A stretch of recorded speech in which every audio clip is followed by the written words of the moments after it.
Hello, everybody. Welcome. It's Wednesday, June 10th. How y'all doing? What's up? What's up? What's up? Hello, hello. Welcome. I know Joseph Myers was already ready in the house from LA. You all go check him out on Instagram, Chef Mac, MAC.LA. I'm so glad to be here with everybody. You know, they've been talking about the impact of COVID and how we are all disconnected from seeing people in person. And I definitely look forward to Wednesdays at 6 when I get to reconnect with all of you. Hello, Leonard, here from Hartford, Connecticut. Welcome. Amos is here. Welcome. Hey, Kristen. The gang's all here. Come on in and join us. I'm really excited. Hey, Marcus Stone. If you all don't know, I'm going to be on the Unapologetic Hustle podcast on Saturday at 3 p.m. Eastern Standard Time. So we'll put that up on here, but hopefully you all will join us. Greg, hello. Cheryl, Gabrielle, Stella, and Throne Sopery. Okay, we got some Black business in the house. Hello, Celia, Marcelius. Okay, Mary's in the house. Tanae, as always. Derek, Drea. The podcast, Gabrielle, is on on Saturday, this Saturday, June, 13th? I don't know the dates. This Saturday at 6 p.m. Elvie's in the house. William Kirk Davis is in the house. Hi, Troy. Hey, Mr. Sumbry's in the house. Layla's here. Natchez, Mississippi. Woohoo! Elliot and Mabrini, Lolita. Barry Payton representing for NOLA. I'm so glad to have you here. My mother's talking about hi, Mom and Dad. Oh, my goodness.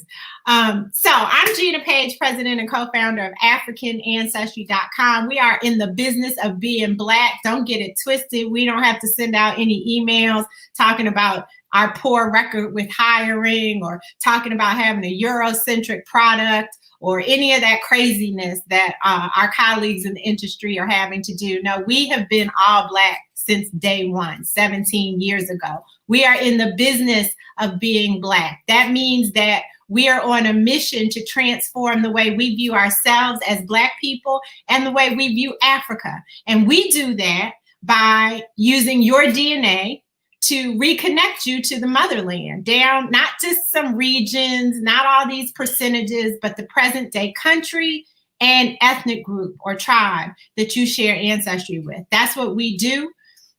That's what we've been doing. That's what we will continue to do. And just to be clear, we are the only company that does not sell or share your genetic information. We never have. We're not about to start.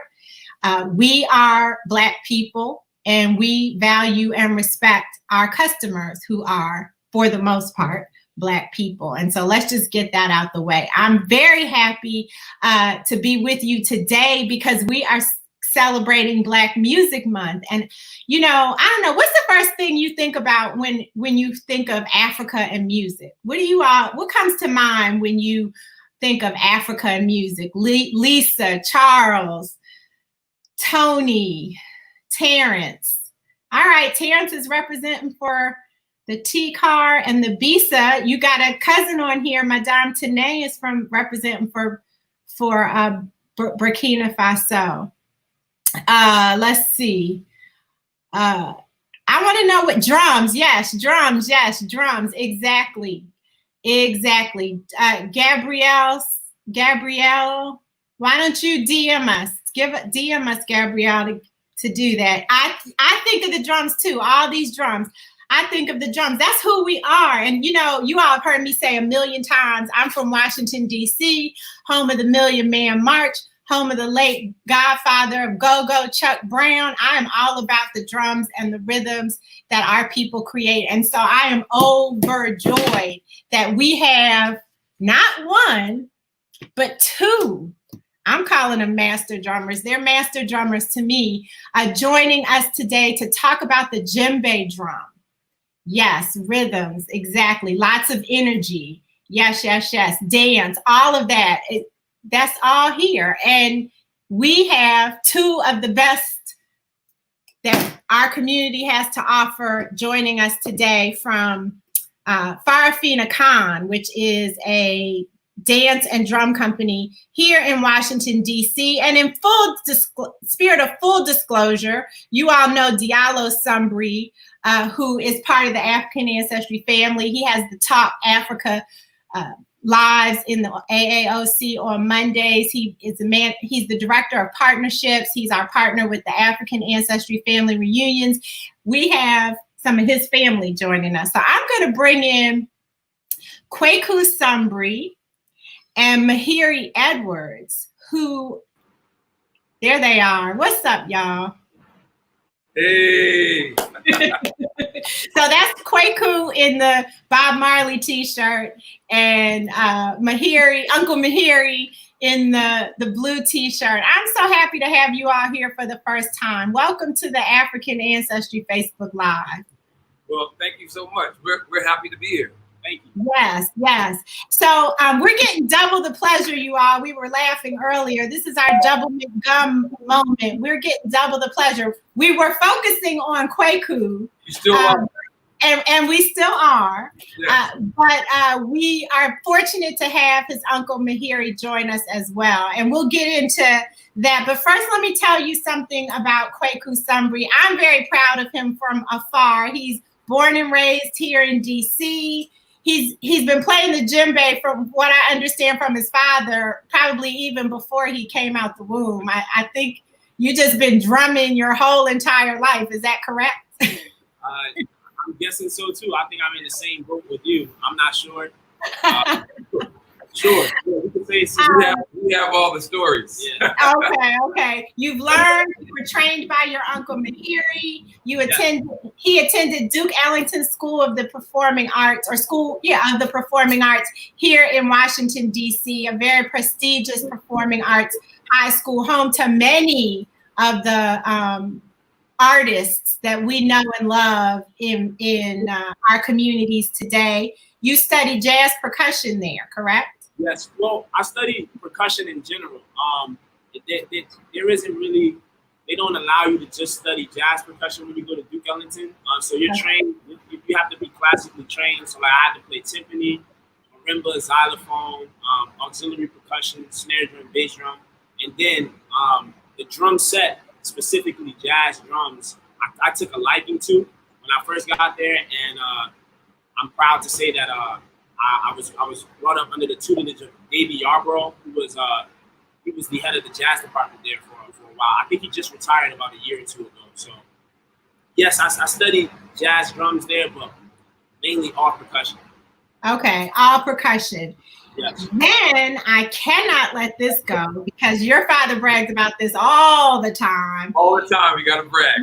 Kweku was awarded a full scholarship to the New School in New York City in jazz percussion, from which he graduated with a BA in jazz percussion last year, and this year got his MA in arts management and entrepreneurship. So congratulations, Kweku. That is an incredible feat. I mentioned Farafina Khan. He's a member of Farafina Khan's Next Generation Performing Ensemble. He's toured with so many amazing musicians like Ambrose Akinmusire. Did I say that right? Akinmusire, Cyrus Chestnut, the Emmanuel Wilkins Quartet. He has his own group. And probably his proudest accomplishment is being the father of 2-year-old AC. So welcome to the African Ancestry Facebook Live, Kweku Sumbry. Thank you. I'm glad to be here. And I don't have your uncle's bio, but he's awesome. Don't worry. We're just both sitting here proud. That's all. Okay, cool. So Kweku, you were one of the first people, you were the first person I thought of when we wanted to talk about the djembe drum. As you see in the comments, that's the first thing that comes into mind when people think of Africa and music is the drum. So can you talk to us about or describe for us, what is the djembe? We've seen it, but we may not have known what it is. What is it? How's it made? Talk about that. Okay, so djembe is a hand percussion instrument first. So we play this drum with our hands. And it's from sub-Saharan West Africa. It's from the Manding culture, the Manding tribe. So you could say Mali, modern day Mali, Guinea, Senegal, Ivory Coast, and Burkina Faso. Gambia. Yeah, we're basically talking about from Senegambia all the way over to Burkina, present day countries. Countries, yeah. Because as we know, as African ancestry, people are now located in different areas because of political borders during colonization. But we just say present day because the people there are all one. Exactly. And there are a lot of people who are watching who we've traced their ancestries to those countries, to Senegal, to Guinea-Bissau, to Mali, to Burkina Faso, and others. So you're learning something here live and direct about your culture. Continue, Kweku. Yeah, so this particular drum I have in front of me, this has a goat skin on it. So before I go any further, I have to say that the way that we create our drums, the way that we manufacture them nowadays is not like how they were made, centuries ago, years ago. Before there used to only be two systems that we used. It was the peg system. We had pegs instead of rings and rope, and we also had a sewing system where we sewed the skin onto the wood of the drum. Nowadays, we use the two-ring system, which was actually created by an African-American man named Chief Bey. Chief Bey, was he from New York? So Chief Bey then gave that system to the great Famadou Konate, who's a grandmaster Djembe player from Guinea, West Africa. A lot of people don't know this, but yeah, so this style of Djembe, the Djembe that we see pretty much on TV and movies with two rings here at the top. There are two rings here, and there's another ring here. There's another ring here. So the two-ring system. Sorry, three-ring system. Two-ring system up top, one ring at the bottom. That was created by an African-American man named Chief Bey. And over the years, we basically modernized the drum by being able to tune it higher. We don't have to put our drums on a fire to keep the sound up, to keep the pitch up. Thanks to people like my teacher, Mahiri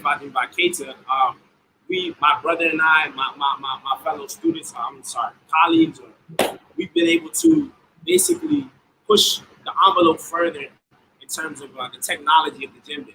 So the drum that you're seeing here, like I said, it's a goat skin. We use predominantly, nowadays we use goat and cow, but you'll see some people, it's very rare, but you'll see some people with an antelope skin. That's like the first skin. And it's very rare again to see that, but so yeah, goat and cow on the djembe. This is a goat skin.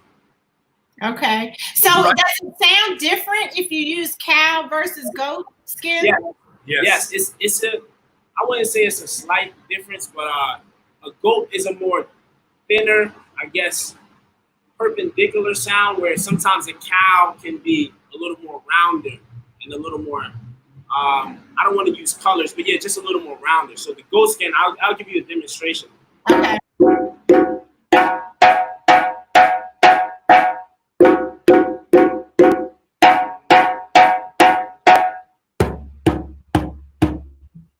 So that's a goat skin. Do we have a cow skin? Would you like him to demonstrate? Yes, please. We would. If it's there, I mean. I'm gonna go and get a cow skin. Okay, cool. Okay. Yes. Go ahead, Quinn. Yeah. So I'll play a small little bit for you guys, just so you can get an understanding of what it sounds like.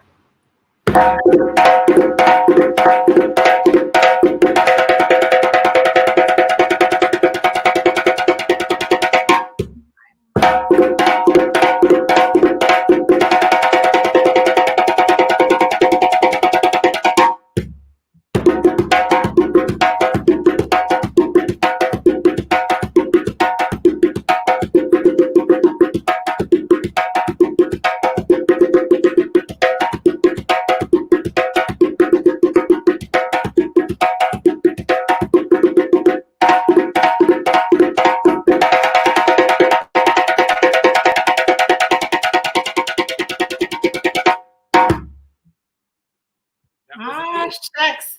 I'm sitting here trying to stand still. Okay. Gotcha. And this All right. So that was the goat skin. That's a goat skin. As you can see, obviously there's some differences by just, you know, aesthetically. One, this drum is smaller, and then also you're gonna hear sonically it's higher in pitch. This is my brother's drum, just to let you guys know. This is not my drum.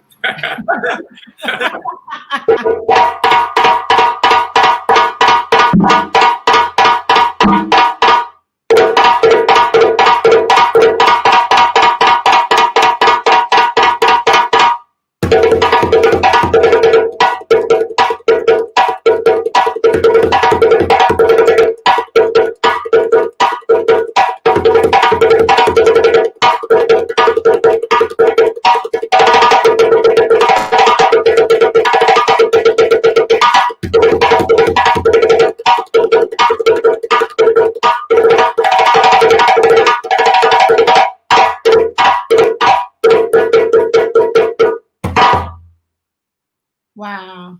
So that was the cow skin, and you made it very clear that that's not your drum. So does that mean you prefer the goat skin, Kweku? Great question. Great question. Sometimes I tend to straddle the fence, but yes, I do prefer the goat skin. My hands prefer the goat skin. Let me say it like that. My hands prefer the goat skin because it's just easier on my hands.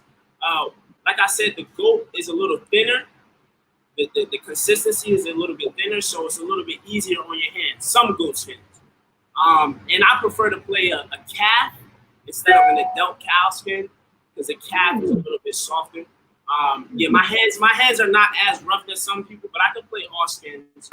But yeah, I prefer the goat or calf, but goat is my lane. Like my teacher, he likes to play goat too. Mountain goat. Mountain the goat. long legs. Long leg goats.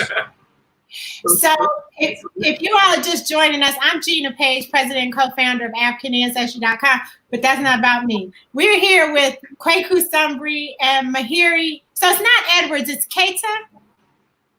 What's your last name? I was born in America to the Edwards family, but I was adopted by Sundiata Keita's family of the Mali Empire. Okay, so Mahiri Keita. They're both here, and we just learned the difference between. Yeah, you gotta give respect to both. Both. I was gonna say both. Okay, Keita. Yeah. We just learned the difference between goat skin covered djembes and djembes sound from cow skin, and then there's even further delineation because you can have a calf skin versus border buffalo. There are about 7 skins. Oh, wow. Yeah.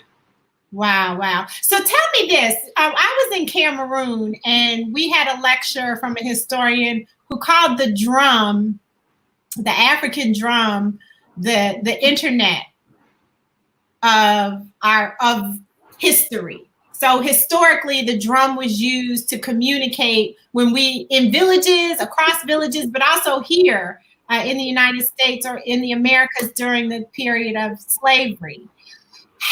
Does the djembe drum have a specific role? Does it play a specific role in music or in drumming? Yes, the djembe drum. The djembe drum does play a specific role. I think we should also touch on its role in dance as well because it's very important. So I'll start with music. The djembe in music is basically, we look at it almost as the same as like a horn player. It's on the front lines. It's commanding the rest of the djembe orchestra, right? So a lead djembe player is his or her job is to know every part of the djembe orchestra and to know how it falls in line with its counterparts. So the djembe, in terms of its role in music, is, in my opinion, and what my teacher has taught me, is to be like almost like the front line horn player. So that's the soloist, the person who steps out to take a solo, but also has to cue the rest of the band in order to move on to the next section of a song or to move on to the next section of a rhythm. And the djembe also has a role in society, which we can talk about a little bit after dealing with the dance. So with dance, the djembe's role is to command the dance and bring the dance to life. It's not just the djembe's role; it's also the rest of the djembe orchestra's role. So you have the sangba and the dunumba here. Hello, how you doing? We have the sangba here and the dunumba and the kinkinis over here. Sangba, dunumba, kinkini. And it's also their role to command the dance and bring the dance to life. So there is no dance without the music, and also there's really no music without the dance, because yes, we're commanding the dance to come to life, but the steps that the dancer is doing is informing us what to play. So then the djembe's role in society, kind of to touch on what you were saying about the guy in Cameroon was saying about it being the first form of internet. I would say that the djembe, it moves people. So yes, it could be the first form of internet, but I could also say it could be like the first form of social media. Like when you see a post on social media, it may move you to do something. Whether it be take action after you see in a post, like signing a petition, going to download someone's music, but it moves you to do something. So the djembe's job is to move the spirit within every individual to like basically become higher, raise their vibrations.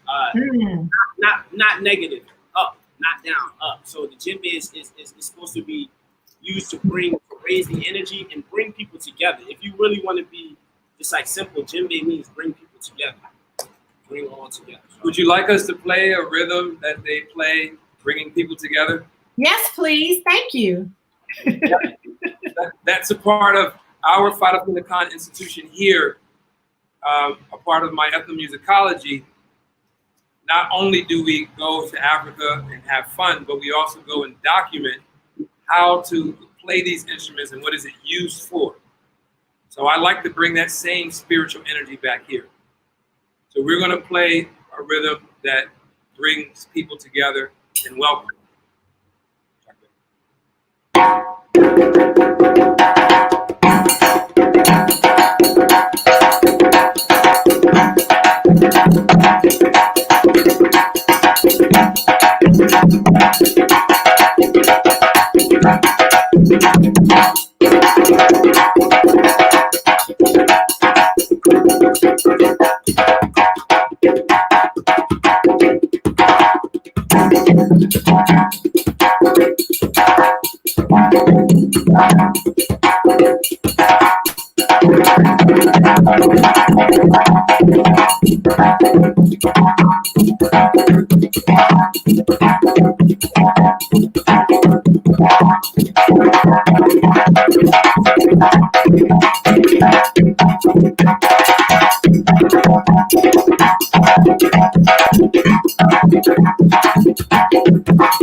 Welcome, everybody.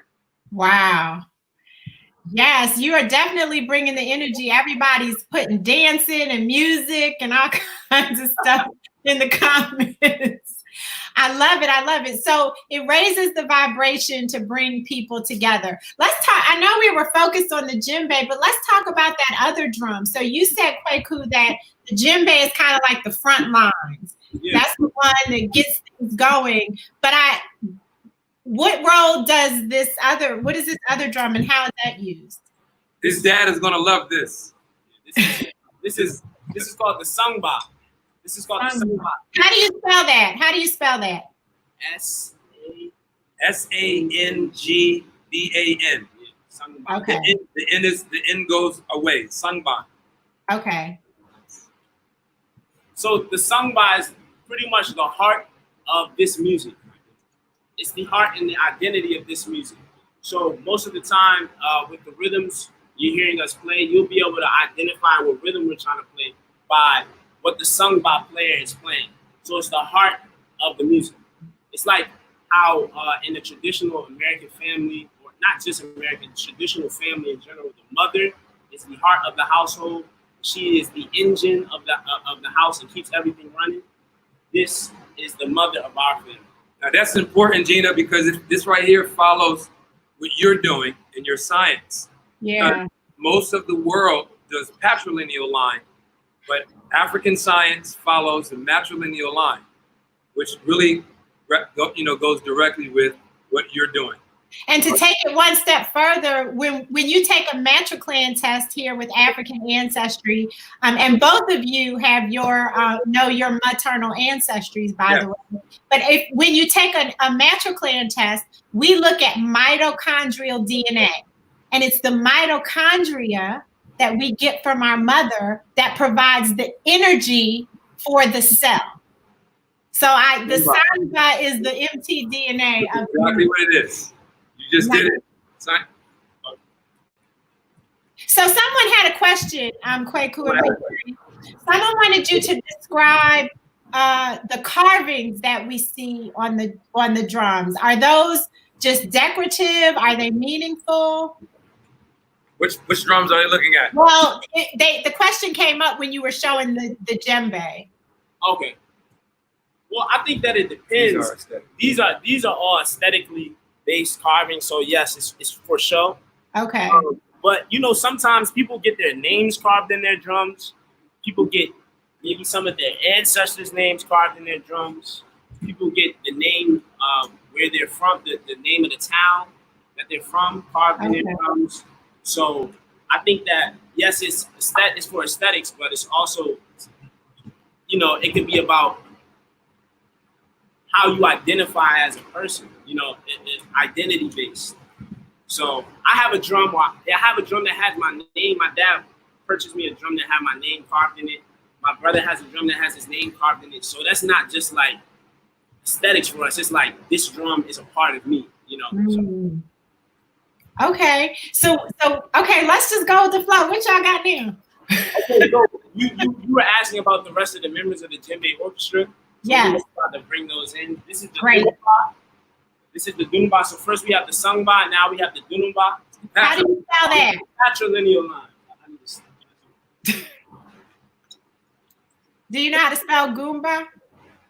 So just sonically, you could tell that we're talking about the patrilineal side because the voice is deeper. Yeah. So it's called Dunumba. Dunumba. This is the Dunumba. Oh, how do you spell that, Kweku? D-U, and I might be wrong because I'm not the best speller, but D-U-N-U-N. Wait, D-U-N-U-N-B-A. Okay. I'm very visual. That's okay. Your spelling is closer than what I was about to spell. So, yes, this is the Dunumba. The Dunumba. D-U-N-U. Oh, it's an N, not an M. The last. Dunun, like noon. 12 o'clock. Okay. D-U-N-N-B-A. Do something at high noon. Dununba. Ah, okay. Do something at high noon. Love it. So, just sonically, you'll hear like this drum is lower in pitch.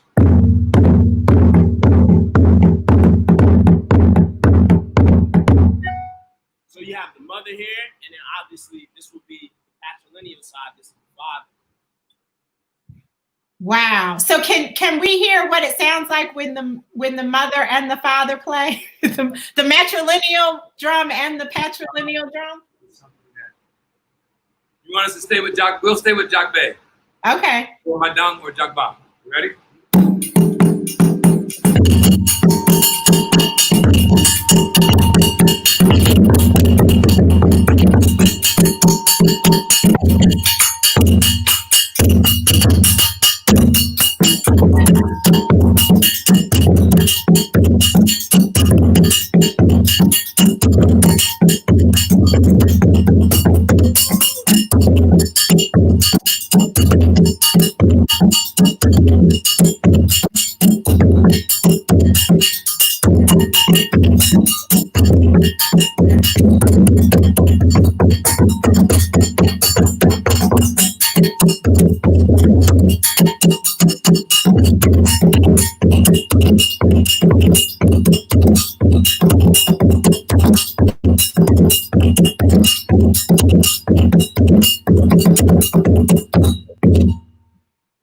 Wow.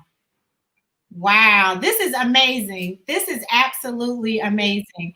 You just, you know, you listen to the music and you just know how it feels. You don't ever know what the history or what the story is behind it. And so many people are commenting, thank you for sharing this history. Someone asks, is the word djembe a European word, or is that an African word? Do you know? Djembe is not a European. It's not a European word. I think djembe also comes from another word like anka ja, I believe. My uncle's going to come clarify for me in a second. But it's not. I don't think it's a European word. No. Okay. And where can people buy djembe drums? Like if or any African drums, what would you recommend someone who's interested in exploring this? Where would you recommend they go to purchase a drum? Not necessarily the vendor, but how would you go about it? So one, you want to do research on what type of wood that you like, the sound of the wood. Yeah, she's asking about somebody who wants to purchase a drum. If they want to purchase a drum, how would they go about one, doing research on what drum they want, and then two, who to buy it from? I guess. But we don't have to go too deep into it. But we've mixed a more modern technique, so a person can have its drum properly fit to them. So we actually measure the width of a person's shoulder, the length and the width of a person's hands. We also talk to them about the type of woods that we can get, the exotic woods. Some of them are traditionally for djembe, others are just more modern that people are, that have popularized. So it's a lot. Okay. They can come to Farafina Khan, we can get them drums, no words. Okay, so you all listen, you got the experts here. They're telling you can go, it's firefinacon.com, correct? Yes. Yes. You go to firefinacon.com and they can direct you and help you customize the djembe or any drum that fits what you're looking for. There was another group, or the Adinkra group. Diallo will link everybody to us from the Adinkra group. Okay, the adinkragroup.com. Shout out to Kweku Sumbry, who I don't see in the comments, by the way. Leah has a great question. What is the meaning of the bell? So you all were playing the bell also while you were drumming. So to me, I think the bell is like almost like a timekeeper in a sense. Like a filler. Like if I'm playing.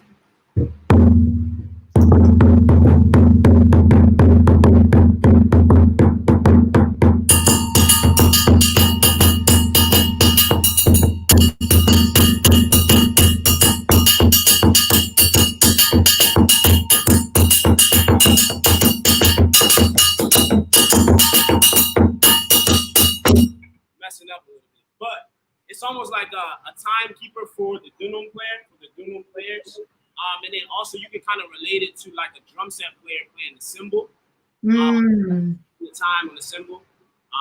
Yeah. Okay, so is that where the cymbal comes from? I think so. Yes, I think so. But the cymbal beat also comes from the rhythms that we play on the skin. So it's not just from here. Maybe like the setup of it, of like one hand playing one surface and another hand playing metal surface. But the rhythms that we play, I think the cymbal really comes from like what we play on the drum. I have a really great question from Barry Payton. He wants to know, are the Jula, Mandinka, or Wolof the same or different rhythms? Can you ask the question again? Yep. Oh, wait, let me post it. Duh. Okay, he wants to know, are the Jula, Mandinka, or Wolof same or different rhythms? And what do some of the rhythms mean? So he's naming ethnic groups. You typed it. Okay, so the French, when you research the West African people and you study with them, the root language of the Mande people is Bambana. But the French people say Bambara. But the Bamana or Bamana Khan means sound of. So Bamana Khan is the root language to speak to all Mande people. So if you can go to Mali, present day Mali, you're fluent inside of Bamana, now you're able to speak to all of the subgroups of the Manding people. So Jula is found inside of Mali, but that's the Burkina Faso side. Senufo, you can speak to them. Jahonke, Kasonke, Mandingo, Malinke, Mandinka. All of these people here are going to be from the root language of Bamana, which our enslavers knew. When I did some research and actually visited a plantation in New Orleans, very popular one there, done by Europeans. And I noticed when I read their manifests, they were hip to that in the 1700s because they went to Mali to grab the Bamana people, and they were able to then speak to the entire population that they had, which is accurate still today. Wow. So you're able to, move around. I'm just letting everybody know that Bamana language, if they want to learn a Manding language, Bamana is the root language. You're able to travel everywhere. So with some of these rhythms, they have different names, right? Absolutely. And they're done for different situations. So you played a rhythm for us that's done to bring the people together, correct? Yes. What's an example of another type of rhythm that we'd want to know about? You have some rites of passage rhythms. You have rhythms that we played for fishermen. You have rhythms that we play to commemorate the harvest time. You have rhythms that we play that are specifically used for people getting married. I have a question. Wait. Is there a rhythm that you can play to commemorate the time we're in right now? This feeling of protest, this feeling of feeling good about our identity and who we are and standing up. Liberation, yes. We have liberation. You ready?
Yeah, so it's called, I guess the French word of liberation is liberté, right? Liberté, yes. Yeah. But liberation. The name of the rhythm is called Tomanka. Tomanka. This is amazing. And I just got chills listening to that. Someone in the comments says, I feel like I'm about to cry. You all are. Wow. I mean, because this is real. This is who we are. The drum speaks directly to us, and we need this kind of energy as we are moving through this current pandemic situation. And I really appreciate that you all are sharing these different rhythms with us, hitting us with some of the ethnomusicology education that you bring to the table. Such a deep experience in terms of what you're sharing with us. Someone said, I'm ready for a cup of palm wine. Yes, the palm wine. Shout out to Joseph Myers. So listen, I don't want to keep you because we could be on here all night, and you've already stayed much longer than I asked you to stay. So I want to thank you so much. I do have one additional question though. Two questions. First of all, whose artwork is that in the background? You already know. That's Zulu Soul, Malandela Zulu. That's his signature right there. Zulu Soul. You can check him out on Instagram at Zulu Soul, I'm sure. And it's a beautiful piece. Yeah, I just posted his Instagram. Shout out to Zulu Soul over on Instagram. And then Kweku, I wanted to ask you, because I know that you are a musician, and your drum experience spans more than just the types of the djembe orchestra that you shared with us today. Can you talk to us a little bit, or share with us how you feel when you're playing one form of music versus the other, whether you're playing, we had Will Calhoun on our Instagram a couple weeks ago, and he was sitting in front of his full drum set, or in front of his drum kit. How do you feel when you're playing one type of drum versus and another genre, perhaps jazz or whatever, versus when you're playing African music? Well, I try not to separate the two or three, or however many. Specifically speaking here, normally I'm always playing djembe, and I actually need to practice more dunum. But I'm normally playing djembe. So when I'm playing djembe, my mind is one about playing the accompaniment as strong and as clean and as clear as possible, and always marking the dance steps. If I'm playing for a dance step, marking the dance step, and being conscious of how much I'm playing, how much space I'm leaving. And then when I'm playing these instruments, I'm solely focused on 1, supporting the soloist, 2, supporting the orchestra, and 3, supporting the dancers. So and the vocalist. So whether that means lowering my volume, raising my volume, speeding up, and then when we go over to the more modern drumming side in terms of drum set, I guess just looking at it, a lot of times I have to make sure I'm not neglecting one of the two. Like, because when I play drum set, I'm holding sticks. And sometimes I play with the traditional grip. Sometimes I play with the mash grip. So playing djembe over and over all day for like, maybe if I'm playing djembe for like 7 weeks straight, and I'm only going to drum set to practice or do a gig and not really spend time like expressing myself clearly on the drum set, or expressing myself for myself on the drum set, I tend to sometimes I'll drop the sticks a little bit more. I just won't be as comfortable. So I try to stay out of the mindset of thinking differently in terms of what I'm playing, but how I'm playing, I have to be conscious of how I'm playing, how I'm holding the sticks, how much time I'm putting in on the drum set, on the snare drum, on the practice pad, versus how much time I'm putting in with my tone, slap, bass, and practicing different rhythms and stuff like that. There are so many well wishes. I hope you guys can go back and look at the comments, because you've just floored people. You've blown them away with what you've shared with us. And I appreciate your time, but more importantly, I appreciate your expertise. I appreciate your gift, both of you. And thank you, Uncle Mahiri, for joining in. This is, I mean, like, so like in African tradition, you don't really have uncles. Like, everybody's like your dad. So this is really my dad. You know what I'm saying? It's my dad. It's my uncle. It's my dad. He's my dad's elder brother, but he was the person that put music into my life, put the djembe into my life. I don't remember when. So, all that I am and all that I've accomplished, I try to make sure that I bring it back to my uncle. And Gina, I'm going to send you a picture of him and Ajay when they were 2 or 3. Ajay is actually here. He just wants to be quiet, like how he always used to be. He's working. And he's an amazing drummer too. Yeah. Well, yeah, we have a full-on thing happening. While we're doing the interview, we've had a visit from one of my mother's sister friends. She dropped a plaque off to Farafina Khan because we work with children. Then we had an elder Baba come in to drop something off, and Ajay's over in the workshop building a drum. Yeah. He's actually building a drum right now. And you can check us out on Instagram at All Things Djembe if you want to learn about more of the process of how we build drums, and also get your drum worked on, or maybe get a new drum. You can check us out on Instagram, All Things Djembe. All Things Djembe. You all heard it here. Listen, you aren't going to get this kind of education. You're not going to get this kind of energy. You're not going to get this level of mastery anyplace else in the DNA space other than AfricanAncestry.com. And we bring you family members. okay? We bring you family members. So will you all tell us what your ancestries are before we close out? Yes, we are Fulani tribe. My mother's ancestry is the Fulani tribe, present-day Nigeria. Yes, yes. And then I know my father's dad, my dad's, they're from Gabon of the Ateke. Yeah.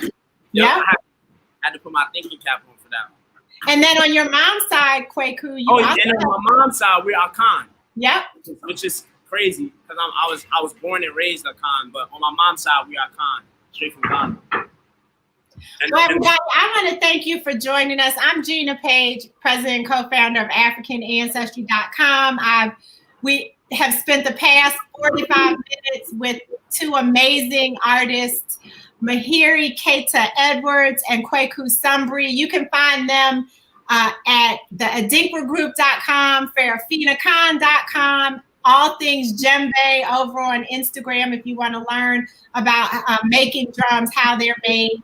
I want you all to please check out African Ancestry if you'd like to learn more about who you are. We are the company that's going to tell you where your traditions, values, beliefs, practices, all of those things came from before DC, before Louisiana, before Haiti, before Cuba, before Brazil. We take you back to the present day African country and African ethnic group. And it is our honor to do that and have done that for the past 17 years. As we close, I want to encourage you all to please continue to social distance. Please continue to wear your masks where necessary. Please just be careful and be smart. We want to make it through to the other side, and I want all of us to make it through on the other side of this thing. And yeah, that's it. So until next Wednesday, may you be happy, may you be healthy, and may you be whole. Kweku and Mahiri, thank you again very much. Thank you for having us, Dr. Gina. We really thank you so much. All right. Next time.